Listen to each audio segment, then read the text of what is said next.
A copper piece of water equivalent, let's say I'm writing WE, water equivalent 50 gram, 50 gram, okay, eight 10 degree Celsius, कितने पे था, 10 degree Celsius पे, is placed in 50 gram of water, कहाँ रखा हुआ है, 50 gram of water at 80 degree Celsius, find equilibrium temperature, find equilibrium temperature, got it. ठीक है, मैं वाटर इक्विवेलेंट इसलिए दे रहा हूं सर क्योंकि ये बहुत जगह पे यूज, इसका कंसेप्ट जो है वो बहुत जगह पे यूज हो जाता है। ठीक है, अब देखो इस क्वेश्चन में क्या लिखा हुआ है, समझते हैं बढ़िया से। पहला बात तो हम चैप्टर क्या पढ़ रहे हैं, हम चैप्टर पढ़ रहे हैं कैलोरीमेट्री।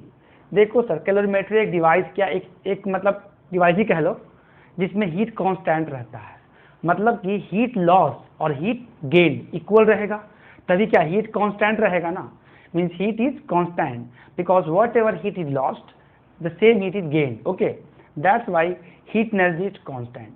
तो देखो कॉपर पीस जो है ना उसका वाटर इक्विवेलेंट, तो समझ जाने वाली बात है कि कॉपर को क्या करना है हमको, ये कॉपर रहा, क्या है, कॉपर है, कॉपर को हमको किसमें बदलना है, इसके वाटर इक्विवेलेंट से बदलना है, किसमें बदलना है, इसके वाटर इक्विवेलेंट से बदलना है। ठीक है, कोई बुराई वाली बात नहीं यहां तक। अब समझते हैं बेसिकली क्या इसमें फंडा है। देखो सर 50 ग्राम अगर ये कॉपर पीस है, इसका कितना है वाटर, 50 ग्राम पे, कहाँ पे रखा है, 10 डिग्री सेल्सियस पे, वाटर कितने पे है, 80 डिग्री सेल्सियस पे। हम जानते हैं सर हीट हमेशा क्या हाई टू लो फ्लो करता है, मतलब जो बॉडी हाई टेम्परेचर पे होगा वो हीट क्या करेगा, वो हीट को लॉस करेगा, और जो लो पे रहेगा उसको गेन करेगा। कब तक ये होते रहेगा, हीट एक्सचेंज कब तक होगा, जब तक एक फाइनल टेम्परेचर, मिक्सचर टेम्परेचर और इक्विलिब्रियम टेम्परेचर अटेन ना कर ले। ये बात समझ में आ रहा होगा आपको कि मैं क्या बोलना चाह रहा हूं, कि हीट कब तक, मान लो वाटर जो है 80 पे है, तो हीट का एक्सचेंज कब तक होगा। अब सोचो ना, हम लोग जब गर्म पानी करके लाते हैं किसी ग्लास में, तो गर्म पानी ठंडा हो जाता है, क्यों, क्योंकि सराउंडिंग का जो टेम्परेचर है वो गर्म पानी से क्या है सर, कम है, ऑब्वियस सी बात है। दैट्स वाई हमारा जो बॉडी है ना वो धीरे धीरे अपने हीट को क्या ट्रांसमिट करते रहता है, पर कब तक होता है, जब तक क्या हो जाए, इक्विलिब्रियम अटेन ना कर जाए, मतलब फाइनल टेम्परेचर अटेन ना कर जाए। समझ में आ रहा है, उसको आप बोलते हो क्या, माइल्ड वाटर और ल्यूक वाटर। आ रहा है बात समझ में। अब देखो करना क्या है, आपको समझ में आ रहा होगा, हीट कौन कर रहा गेन, कॉपर पीस करेगा, और ये क्या हीट जो है वो लॉस करेगा। ठीक है, तो क्या मान लें, let T be equilibrium temperature, क्या लिख सकता हूं उसको, let T be equilibrium temperature. तो heat loss is equal to heat gain और not, tell me, heat loss must be equal to heat gain. देखो बहुत बच्चों का डाउट आता है कि सर आपने जब हीट गेन और हीट लॉस लिखा तो टेम्परेचर में फाइनल माइनस इनिशियल क्यों नहीं करा, आपको बात पता चलेगा। देखो अच्छे से, हीट लॉस कौन कर रहा है सर, हीट लॉस कर रहा है आपका वाटर। हम इसका मास जानते हैं कितना है, 50 ग्राम जानते हैं, एम हो गया एमएस। वाटर का क्या होता है, स्पेसिफिक हीट 1 होता है, समझ में आ रहा है बात। Water has 1 specific heat capacity into delta T, कितना हो जाएगा, this is my equilibrium temperature, आप जानते हो टी, तो मैं क्या लिखूंगा 80 minus T, because this body was at high temperature ना, और जो भी इक्विलिब्रियम टेम्परेचर होगा वो हाई से कम ही होगा। समझो मैंने 80 माइनस टी क्यों लिखा, कि जो भी इक्विलिब्रियम टेम्परेचर होगा वो क्या होगा, 80 से तो कम ही होगा ना भाई, मतलब 100 डिग्री पे पानी था, वो धीरे धीरे ठंडा होगा, तो 100 से कुछ ना कुछ तो कम ही होगा, 100 से ज़्यादा हो नहीं सकता है। इसीलिए मैंने फाइनल माइनस इनिशियल नहीं करा यहाँ पे, क्योंकि हमको साइन जो है ना वो डिफाइन है ऑलरेडी कि ये हीट लॉस कर रहा है मतलब टेम्परेचर डिक्रीज कर रहा है, और ये हीट गेन करेगा मतलब टेम्परेचर इंक्रीज करेगा। ठीक है, इसीलिए साइन को फाइनल माइनस इनिशियल नहीं लिखा हुआ है, क्योंकि इस क्वेश्चन में क्या है, प्री डिफाइंड वर्ड यूज किया है, हीट लॉस। जब हीट लॉस होता है टेम्परेचर का डिक्रीमेंट होता है, तो किससे होगा डिक्रीमेंट, ज्यादा से कम में ना, समझ में आ रहा बात। हीट गेन क्या हो जाएगा बताओ। अगेन कॉपर का मास तो दिया नहीं है, कॉपर का मास तो पता नहीं है, तो हम क्या कर सकते हैं, कॉपर को इसके वाटर इक्विवेलेंट से रिप्लेस कर सकते हैं ना। उसको क्या बोलेंगे, मास of water, specific heat of water and delta T. बताओ ये लो टेम्परेचर पे था, जो भी इक्विलिब्रियम टेम्परेचर होगा वो लो से तो ज्यादा ही होगा ना, मतलब 0 से थोड़ा बहुत तो ज्यादा होगा, समझो 10 डिग्री से थोड़ा बहुत तो ज्यादा होगा। That's why this is T minus 10। बहुत लोग इस टर्म में कंफ्यूज रहते हैं, सर आपने फाइनल माइनस इनिशियल क्यों नहीं लिखा। अरे भाई हमको डिफाइन है कि हीट गेन हो रहा है मतलब हीट बढ़ेगा, टेम्परेचर क्या होगा, राइज होगा, मतलब कि क्या करोगे, इक्विलिब्रियम टेम्परेचर हमेशा लो टेम्परेचर से बड़ा रहेगा। ठीक है, सॉल्व कर लेते हैं इसको। 50 इंटू कितना हो गया बताओ, 80 माइनस टी। अगेन कॉपर का मास तो दिया नहीं है, कॉपर को बदल दिया उसके वाटर इक्विवेलेंट से, ये हो गया 50, ये हो गया 1, ये हो गया टी माइनस 10। 50 कैंसिल हो जाएगा सर, तो जो बचेगा वो क्या बचेगा बताओ, what will be left with you sir, tell me. ये बच जाएगा 80 minus T equal to T minus 10। तो जो आपका कंसेप्ट है वो कितना हो जाएगा बताओ, 2t इक्वल टू 90, टी क्या हो गया 45 डिग्री सेल्सियस। देखो मेरा ये क्वेश्चन करवाने का इंटेंशन ये था कि बहुत क्वेश्चन में लिखा रहता है वाटर इक्विवेलेंट, आपको ये कंसेप्ट पता होगा मैं जानता हूँ, और जिनको नहीं पता होगा उनके लिए इम्पोर्टेंट है, क्योंकि वाटर इक्विवेलेंट का वर्ड जो है ना, इससे पूरा क्वेश्चन टेंशन वाला हो जाता है, हेक्टिक हो जाता है, समझ में आ रहा है। अब मैं करूँगा क्या, अब मैं क्वेश्चन करने वाला हूँ मिक्सचर वाला। क्या करने वाला हूँ, मिक्सचर वाला। मैं देखो अब जो मैं क्वेश्चन करने वाला हूँ ना वो बहुत इंपॉर्टेंट है, अगर आपको वो क्वेश्चन समझ में आ गया एक, तो शायद आप सभी क्वेश्चन को अटेम्प्ट कर सकते हो। दैट्स वाई मैं पहले आपको कंसेप्चुअल थिंग्स दूंगा, उसके बाद मैं आपको शॉर्टकट ट्रिक भी दे दूंगा, और हो सके तो इसका एक और पार्ट बना दूंगा अगर और वीडियो आपको इस पर चाहिए तो। ठीक है, आप इतना देख लोगे तो नीट में इससे ज़्यादा तो मैं उम्मीद नहीं करता हूँ, नीट में इससे ज़्यादा आ ही नहीं सकता है। तो आई होप आपको वाटर इक्विवेलेंट का कंसेप्ट समझ में आ गया है। ठीक है, तो देखते हैं एक और क्वेश्चन थोड़ा सा कैसा आ सकता है, क्वेश्चन के ऐसे वैराइटीज हो सकते हैं। ये क्वेश्चन 3 है। अब ये मैं इसलिए दिया था क्योंकि मुझे पता चल सके सर कि बेसिकली आप लोग को वाटर इक्विवेलेंट का कंसेप्ट समझ में आया है कि नहीं आया है। ठीक है, देखो ये क्वेश्चन है, determine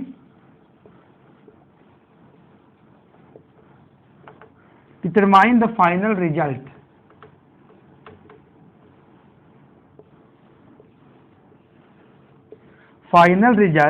of when 200 grams of water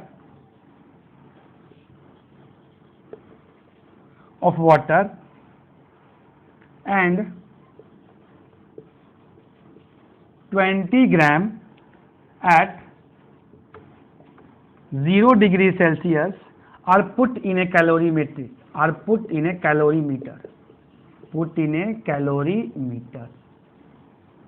okay, जानते हैं what is calorimetry, heat constant रहेगा। अब देखना ये बड़ा इंटरेस्टिंग बात है, इन a calorimetry having water equivalent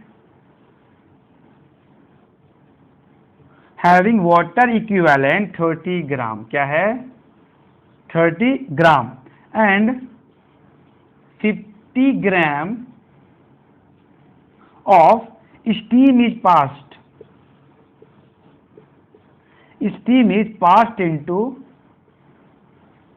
passed into it at 100 degree Celsius. ठीक है, चलो एकदम बढ़िया सवाल है, इसमें कोई टेंशन लेने की जरूरत है ही नहीं हमको।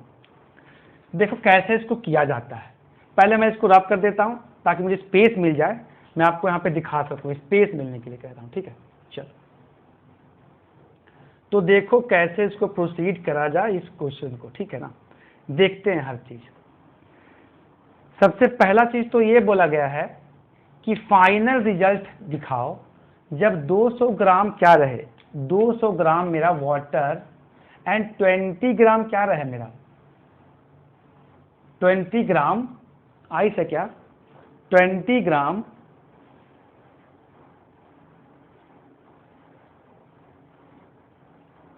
क्या मेरा आइस है sir, 20 gram ice at 0 degree Celsius are put in a calorimeter. क्या करा गया है कि वाटर है, 200 gram water and 20 gram ice को कहां पर रखा गया, 0 डिग्री सेल्सियस पे। ठीक है, are put in a calorimetry. Again देखो सर, कैलोरीमेट्री का वाटर इक्विवेलेंट दिया है, फोकस करना, कैलोरीमेट्री क्या दिया, water equivalent. So calorimetry will consume, can be replaced by its water equivalent which will consume same energy ना, समझ में आ रहा बात। Third and 50 gram of steam, क्या करा गया बाद में 50 ग्राम स्टीम जो है ना इस पे पास करा दिया गया, क्या कर दिया गया, पास करा दिया गया। तो बोल रहा है एट 100 डिग्री सेल्सियस। तो देखो ऐसे सवाल में करते क्या है, समझना है अच्छे से।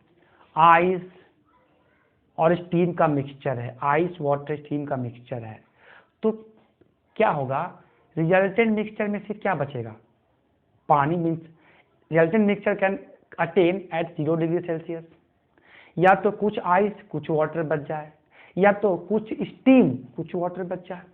समझो क्या क्या हो सकता है, हमारे मिक्सचर में सिर्फ वाटर बच सकता है, हमारे मिक्सचर में क्या आइस बच सकता है, हमारे मिक्सचर में आइस प्लस वाटर भी क्या बच सकता है, और स्टीम और वाटर का भी मिक्सचर हो सकता है। ठीक है, तो इससे जो सवाल रहता है साहब, this type of question, how to attempt, how to deal this type of problem, we have to see. Look, एक बात तो मानते हो कि उसको जो हम बना रहे हैं ना, पहले केस मानते हैं, क्या मानते हैं, पहले केस मान लेते हैं। इसको सॉल्व करने के लिए हम सबसे पहले क्या करते हैं, केस बनाते हैं। देखो अगर मैं केस 1 ले लूं, क्या ले लूं, केस 1 ले लूं। सपोज करो लेट इक्विलिब्रियम टेम्परेचर कितना है मेरा, 0 डिग्री सेल्सियस लेके देखते हैं। इज मतलब फाइनल की वजह कितना आ गया, 0 डिग्री सेल्सियस। एक बात तो मानते होगे, इस क्वेश्चन में स्टीम क्या करेगा, स्टीम क्या करेगा, स्टीम जो है वो हीट को लॉस करेगा। Steam will reject heat and that rejected heat is used by what, water and ice. मानते हो कि नहीं, क्योंकि ये क्या है तुम्हारा 0 डिग्री सेल्सियस पे है, तो स्टीम जो है वो हीट को लॉस करेगा और गेन कौन करेगा, गेन कौन करेगा, वाटर एंड आइस। ठीक है, देखते हैं थोड़ा सा। तो यहाँ पे एक बात तो फैक्ट है कि अगर मैंने केस मान लिया पहला कि भाई हम मान लेते हैं कि मेरा टेम्परेचर ऑफ मिक्सचर कितना है, 0 डिग्री सेल्सियस। समझो मैं आपको हर बात समझाने के लिए कह रहा हूँ, वरना इसका शॉर्टकट भी ट्रिक है मेरे पास, लेकिन कभी कभी आप फंस जाओगे, अच्छे क्वेश्चन में कभी कभी फंस जाओगे। ठीक है, ठीक है, अब मुझे बताओ हीट गेन्ड, अब लिख सकता हूं heat gained by steam, sorry heat lost by steam, heat lost by steam क्या लिखूंगा, थोड़ा देखो तो, हीट लॉस्ट बाय स्टीम क्या लिखूंगा मैं। सब पहले स्टीम कितने पे था, 100 पे था, तो पहले क्या 100 पे स्टीम से पानी बनेगा, मतलब वहां पे टेम्परेचर बदलेगा नहीं, तो लैटेंट क्या आएगा, लैटेंट हीट का कंसेप्ट आ जाएगा। तो heat lost by steam, steam पहले कितने पर था, 100 डिग्री पे, पहले 100 पे जाएगा, देखो 100 पे था, 100 से पे जाएगा, समझ में आ रहा। उसके बाद क्या करेगा, जाएगा 0 पे, समझ में आ रहा बात। तो हम हीट लॉस बाय स्टीम क्या लिखेंगे, हीट लॉस, देखो अच्छे से, can be mass of steam, what is mass of steam sir? 30, सब ग्राम में है ना, तो I can write also what 30, ठीक है 30, यस सर 50, कितना है 50 ग्राम हो गया। What is latent heat of vaporization? 540 ना इन कैलोरी, 540 प्लस क्या हो जाएगा m, मास कितना दिया हुआ है 50 इंटू, देखो अब क्या बनेगा तुम्हारा, वाटर बनेगा, S क्या होता है 1, S is, this can be sir m of steam into latent heat of vaporization plus m of steam specific heat of water into delta T हो जाएगा, ऐसे मैं को लिख सकता हूँ। तो पहला केस जब करा तो क्या दिखा, देखो तो 50 इंटू कितना हो गया 50 इंटू 540 प्लस मास कितना हो जाएगा 50, स्पेसिफिक कितना होता है 1 होता है, एंड डेल्टा टी मैं लिख चुका हूं, देखो अच्छे से। Let temperature of mixture be what 0 degree, T mix तो क्या हो जाएगा बताओ 100 minus 0 delta T. On calculating sir मुझे क्या मिलेगा, देखो तो heat loss, I am doing by calculator, देखो कितना हो जाएगा 50 multiplied with 540, okay, plus 50 into what 100, which can be what sir 32000, कितना जाएगा 32000 कैलोरी। चलो ये बात समझ में आ रहा है, कितना आ गया हीट लॉस 32000, इसमें कोई दिक्कत वाली बात तो नहीं है, कितना आ गया मेरा हीट 32000 कैलोरी आ गया। अब मुझे बताओ सर ये जो हीट लॉस्ट होगा वो क्या करेगा, ये हीट लॉस जो ये कर रहा है ना ये आइस को मेल्ट करेगा, जो हीट लॉस हुआ है मेरा वही क्या करेगा, वही मेरे आइस को मेल्ट करेगा। ये बात समझ में आ रहा है, समझो अच्छे से, जो मेरा हीट लॉस हुआ ना वो क्या करेगा, this Q lost is 32000 calorie, okay, which will use to melt ice,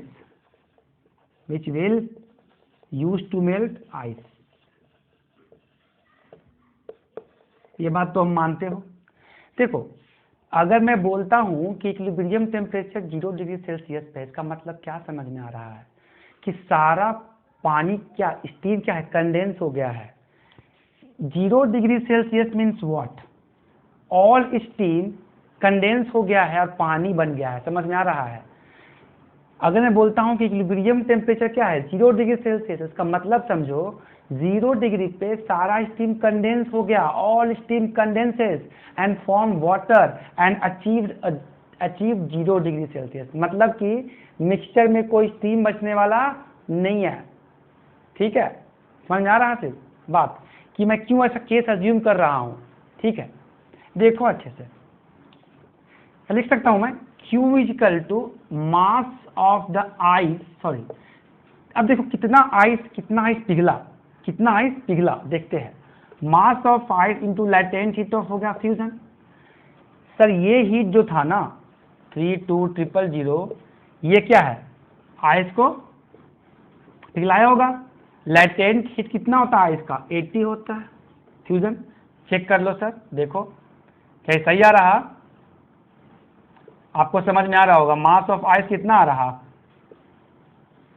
400 ग्राम, मतलब सर ये केस सही नहीं है ना, मतलब कभी भी हमारे क्वेश्चन में कितना दिया हुआ है आइस 20 ग्राम दिया हुआ है, बट जो मैं निकाल रहा हूं उस पर कितना आ गया 400 ग्राम, क्या सही है, मतलब ये टेम्परेचर पॉसिबल नहीं है, मिक्सचर का इक्विलिब्रियम टेम्परेचर नहीं आ पाएगा, ठीक है। इस क्वेश्चन में एक बात तो पता चल गया कि आंसर या तो 0 डिग्री हो सकता है, या तो 100 डिग्री हो सकता है, या तो उसके बीच में। तो मैंने पहला चेक करके देखा ना, जब पुट किया 0 डिग्री सेल्सियस तो दिख गया मुझे कि 0 डिग्री पे रखने पे मास ऑफ आइस कितना आ रहा 400 ग्राम, ये पॉसिबल नहीं है, तो this case is not possible ना। So final temperature can't be, ये आप ओरली भी कर सकते हो, final temperature can't be 0 degree Celsius. समझ में आ रहा है ये बात? बिकॉज मास ऑफ आइस कितना था? 20 ग्राम क्वेश्चन में। What was the mass of ice sir? Let me check. Mass of ice was what? 20 gram. ठीक है, चलो ये बात सबको समझ में आ रहा होगा। मास ऑफ आइस इज 20 ग्राम। अब केस 2 उठा लेते हैं। ये केस नॉट पॉसिबल, समझ में आ गया। अब सेकेंड केस उठा के देख लेते हैं। What is there in the second case? Okay, it is C sir. Second case में देखो हम क्या सॉल्व करना चाह रहे हैं।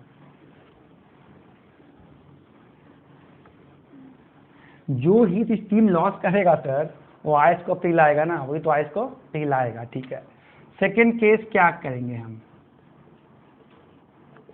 लेट मान लो कि टेम्परेचर क्या है 0 और 100 डिग्री सेल्सियस के बीच में है। देखते हैं क्या ऐसा हो सकता है कि 0 से कुछ भी 30 डिग्री 40 डिग्री 50 कुछ भी हो सकता है। चेक कर लेते हैं। अगेन मेरा कंसेप्ट तो ही रहेगा heat lost equal to heat gain. Heat gain समझो, हीट लॉस क्या हो जाएगा? Heat loss is mass of steam into latent heat of vaporization plus mass of steam into specific heat into delta T. कितना हो जाएगा बताओ? 100 minus T. Check कर रहा है। Is equal to heat gain.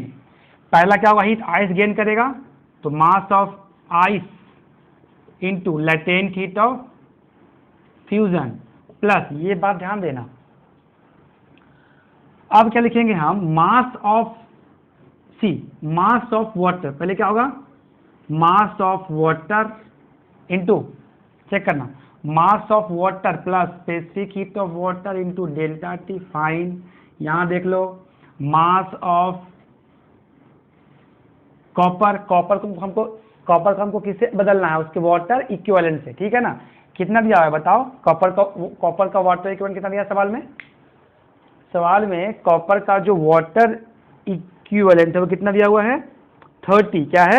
30। ठीक है, ठीक है, 30 दिया हुआ है into specific heat into delta T plus क्या बचा है? Ice into delta T. तो देखते हैं थोड़ा सा यहाँ पर क्या रहा? स्पेसिफिक हीट लॉस हो गया। तो मास ऑफ स्टीम कितना है भाई? 50 into 540 plus mass of steam is what? 50 into 1 हो गया इंटू क्या देखो तो 100 minus T. 100 minus T is equal to what? Mass of ice कितना दिया है? मास ऑफ आइस 20। लेटेंट कितना दिया है? आइस का 80 होता है। ठीक है, क्योंकि आपका सब क्या है? ग्राम में है। आपका सभी क्या है? ग्राम में है। प्लस देखो क्या मैं एक बार एक काम करूं? देखो यहाँ पे सबका आपका स्पेसिफिक हीट क्या होगा? 1 ही होगा, है ना? तो लिख लूँ क्या? 20 कॉमन लेके 20 plus 30 plus 200 problem 20 plus 30 plus 200। यह क्या आपका कॉपर का हो गया, ये वाटर का हो गया, ये आपका आइस का हो गया। ठीक है, डेल्टा टी कितना दिया है भाई? डेल्टा टी क्या? ये आपका गेन कर रहा है तो मैं क्या लिखूंगा? T minus T minus what? Problem वाली बात तो नहीं है सर। अब यहां से आप टी को चेक कर लो कि आपका टी का वैल्यू क्या आ रहा? Sorry, T minus zero. ये अब कितने पे था? सॉरी, मैंने क्वेश्चन को रब कर दिया है सर, तो डाटा दिक्कत आ रहा है देखने में। This is T minus zero. अब देखो सर, ये आपका हीट गेन है और ये हीट लॉस्ट है। आप यहाँ से सॉल्व करके देख लो तो आपका क्या आएगा result? After solving your temperature mixture will B approximately 1.1, आपको कुछ ऐसा आ जाएगा। After solving this value will get a temperature is 101.3 degree Celsius. क्या ये पॉसिबल है? खुद सोचो, क्या ये पॉसिबल हो सकता है कि heat loss is equal to heat gain हो गया? इसको सॉल्व करने के बाद 100.4 डिग्री सेल्सियस आ रहा है। आप चाहो इसको मैं सॉल्व भी कर दूंगा, लेकिन तो वीडियो लंबा हो जाएगा, ठीक है। तो टेम्परेचर ऑफ मिक्सचर क्या है, 100.4 डिग्री आ सकता है। कितने क्वेश्चन में ये 100 से कम आया, मतलब सही है। अगर 100 से कम आ रहा मतलब ये पॉसिबल है ना। लेकिन सर 100 से ज़्यादा होना मिक्सचर का टेम्परेचर का कोई क्या बोलते हैं, मतलब लॉजिक ही नहीं है, समझ में आया, no logic. Okay, so I hope you can understand this problem. यहाँ पे मैंने क्या माना, केस 2 0 से 100 डिग्री सेल्सियस। तो अब मुझे आंसर मिल गया ना। अगर 0 नहीं है, उसके बीच का नहीं है, तो 100 होगा, समझ में आ रहा। तो क्या होगा, 100 होगा। ये sir one of the finest problem है। पर अभी मुझे निकालना ये है कितना आइस बचा, कितना वाटर बचा, कितना क्या बचा, समझ में आ रहा। तो प्लीज़ इसको आप सॉल्व करो एक मिनट में और चेक करो क्या रिजल्ट सही है। ऐसे मुझे तो आंसर इसका याद है, 101.4 डिग्री सेल्सियस आता है, ठीक है।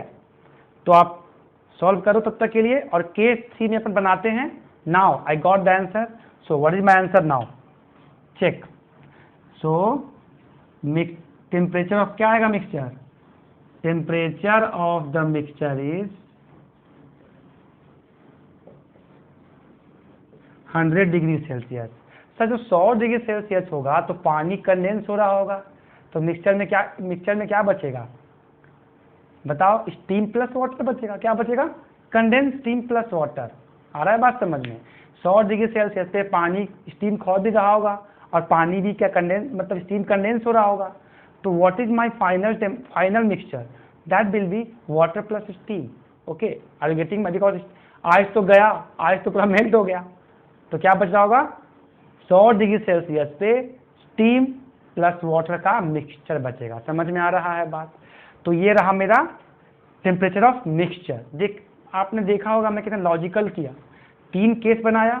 अगर ऐसा करोगे कभी गलती नहीं होगा, जो लॉजिकली अप्रोच कर रहे हो आप कभी भी मिस्टेक नहीं करोगे, ठीक है। बट शॉर्टकट में कभी कभी क्या होता है कि हम जल्दबाजी कर देते हैं और प्रॉब्लम जो है वो गलत हो जाता है। अभी हमको मिक्सचर का टेम्परेचर मिला है, अभी ये नहीं मिला है कि कितना मास क्या बचा और क्या बना, समझ में आया। तो इसको अपन रब कर लेते हैं, ठीक है। आई होप आपने किया कैलकुलेट, आपका आंसर जो है वो ज्यादा आ गया, ठीक है। इसलिए पहले मैंने डिफिकल्ट वाला सवाल उठाया, क्योंकि देखो JEE में भी क्या पूछा है, 1 ग्राम आइस, 1 ग्राम आइस और 1 ग्राम स्टीम पूछा है, ठीक है ना। तो सिंपली बन जाता है, वो सिंपली बन जाता है। चलो देखते हैं, आपको मैं कुछ प्रॉब्लम भी दूंगा करने के लिए, घर पे भी आप कुछ होमवर्क भी कर सकते हैं। नाउ देखो अब क्या बचा है इस क्वेश्चन में, अब मुझे क्या निकालना है sir. Now we got our final temperature. I hope you all got this concept now. We got the final temperature. Now sir, अब मान लेते हैं कि एक बात तो मानोगे, at 100 degree Celsius steam will condense. Okay, steam will condense on some steam will condense to form water, so final mixture क्या मिलेगा मुझे, जो फाइनल मिक्सचर मिलेगा वो क्या मिलेगा, वाटर प्लस कंडेंस स्टीम मिलेगा। और क्या मिलेगा, वाटर प्लस कंडेंस स्टीम मिलेगा। अब क्या लिख लूं, let m mass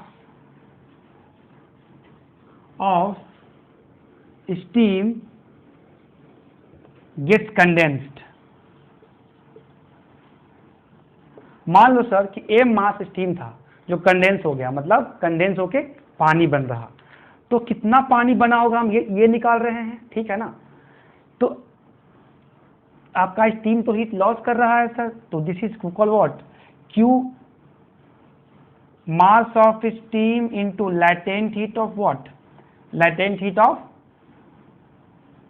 vaporisation, this will be 50 into 540। कोई दिक्कत वाली, सॉरी, हम निकाल रहे हैं कितना स्टीम कंडेंस हुआ, तो mass of steam into 540, any problem? No problem. Okay, now this is equal to what? Heat gained. So mass of steam into 540 is equal to what sir? Mass of water plus क्या करेंगे? Mass of copper plus mass of ice into सबका आपका क्या है? सबका specific heat तो आपका क्या है? 1 ही है ना, क्योंकि आपका वाटर का क्या होता है? 1 ही होता है। कॉपर को हम रिप्लेस कर दिया उसके वाटर इक्विवेलेंट से, और आइस क्या मेल्ट कर गया? आइस क्या मेल्ट कर गया? तो मेल्ट करके पानी तो बनेगा ना। सो स्पेसिफिक हीट सबका क्या है? सबका स्पेसिफिक हीट क्या है? 1 है। ठीक है, आप इसको कैलकुलेट करो sir. This is M, S तो 1 हो गया। What is my delta T then? पता है what is my equilibrium temperature? बताओ कितना हो जाएगा? 100 डिग्री। कितना जाएगा? 100 डिग्री। चेक करो कितना बचा। दिस इज माई 100 डिग्री और no 100 degree Celsius. Now can we check sir? इसको x मान लो, 540 20 30 200 इंटू क्या हो जाएगा? 100। बढ़िया बात है।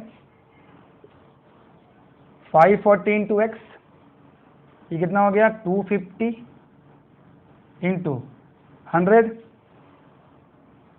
ठीक है, ये हो गया 5 5 जा कट जाएगा, ये 5 9 जा ये हो जाएगा, है कि नहीं? बताओ ये क्या हो जाएगा? 9x इंटू क्या?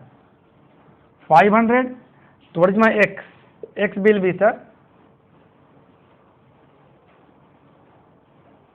सॉरी दिस 5, सॉरी मैंने गलत काटा इसको, यहाँ पे मैंने गलत को काट दिया है। कितना हो गया ये? 540 x 250 इंटू क्या हो गया? 100। इसको काट दो, ठीक है ना? कितना हो जाएगा ये कट के? देखो तो x is 2500 by 54। After dividing 54 by what? 2500 by 54, that will be what? 46 sir. कितना आया? 46।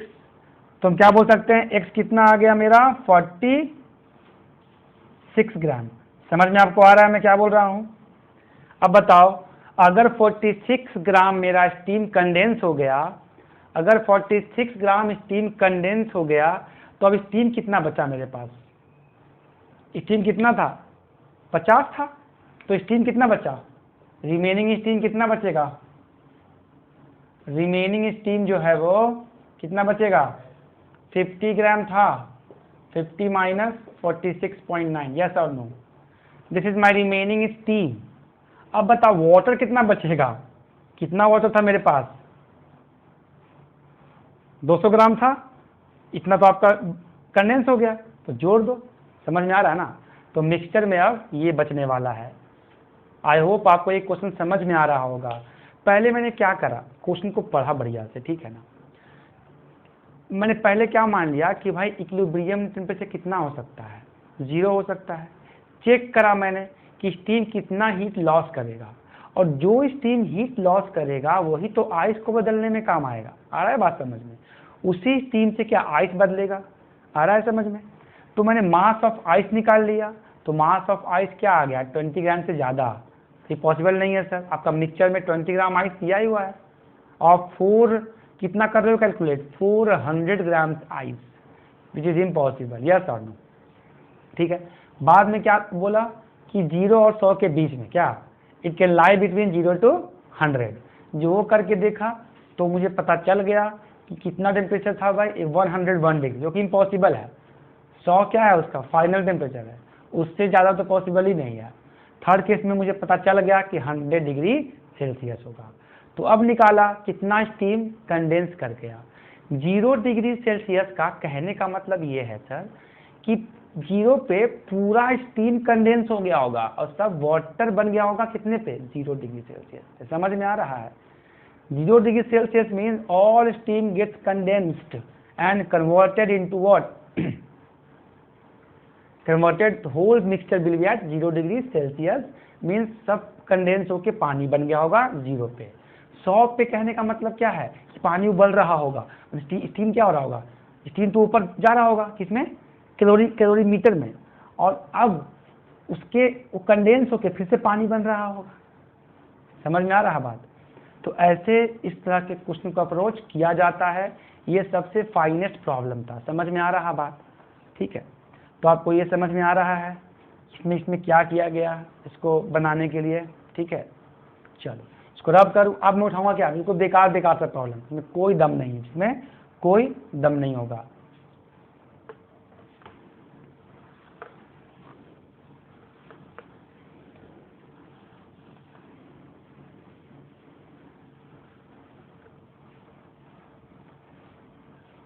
तो अगर आपको ये क्वेश्चन अच्छा लगा, इसका बनाने का तरीका अच्छा लगा, तो प्लीज़ आप क्या करोगे पता है आपको, do share and subscribe my channel so that you'd get finest conceptual approach to any problem. Okay, so thank you for supporting me, and thank you for watching my channel. Do subscribe and please hit the bell icon to get latest notification. Thank you.